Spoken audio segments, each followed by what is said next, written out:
Baka kasi nangyari kahapon. Si ganda pa kasi Conference room now.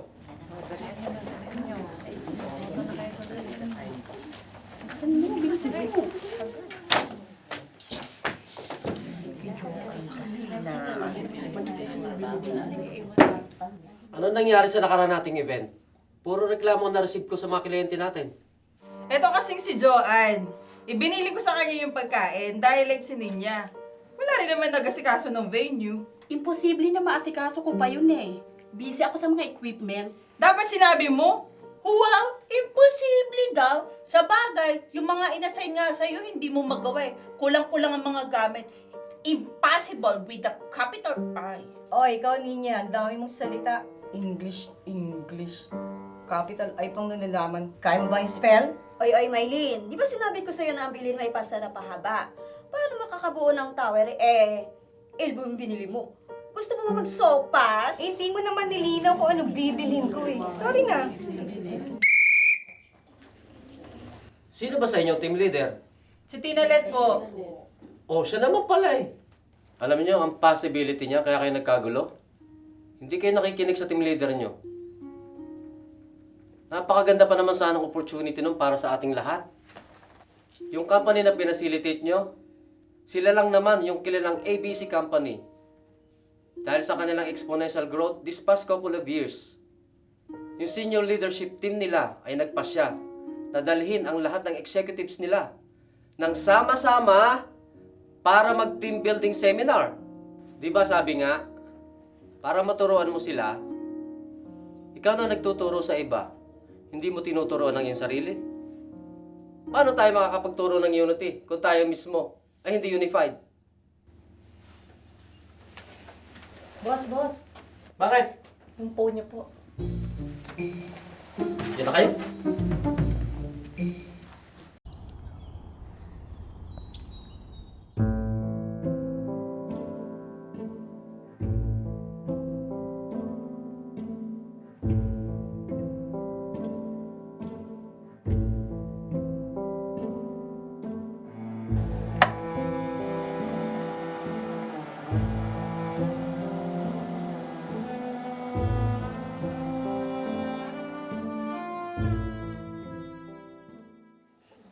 Ano nga ba nangyari sa atin?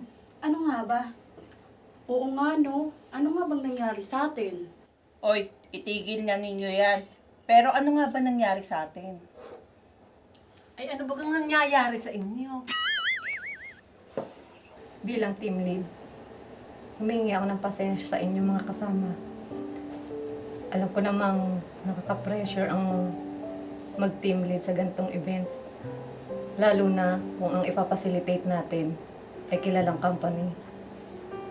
Maski ako, pasensya na kayo. Nakita ko naman kulang tayo sa manpower at marami pang kailangan gawin.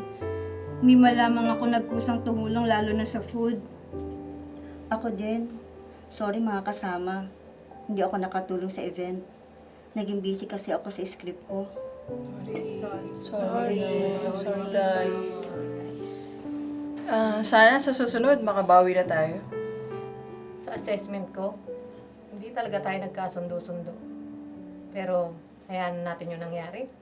Let's move on. Para saan pa na tayo ay... Synergy!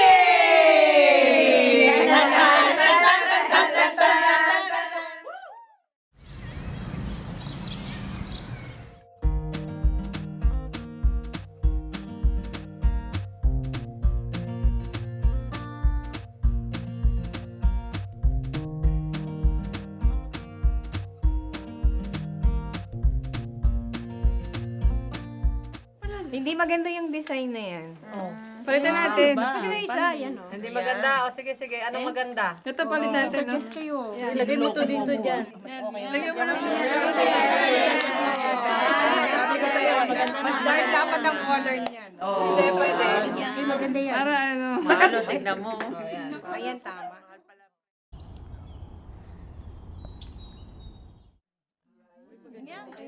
Pwede na yan. Maganda yan. Sulit na Good morning everyone! Morning, boss! nakita ko nito mga nakaraang araw kung paano kayo nag-work harmoniously. Thank you, boss. And I hope meron kayong natutunan sa nakaraang pangyayari. Dapat lang natin tatandaan, sabi nga ng kuya ko, pag meron din pagkakasundo, pag-usapan natin kung saan tayo magkakasundo. Yan ang essence kaya tayo tinawag na team building facilitators. To encourage and build each other up.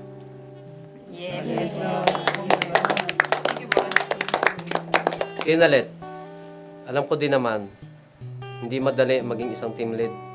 Especially from the previous company we facilitate. Now, open this.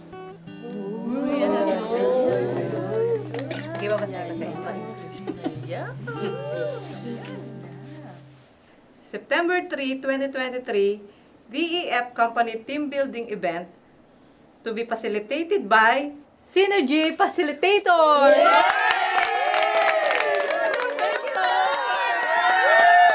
Good job, everyone.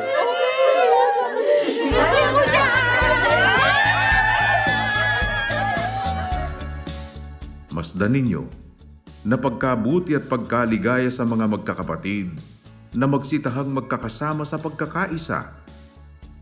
Awit 133:1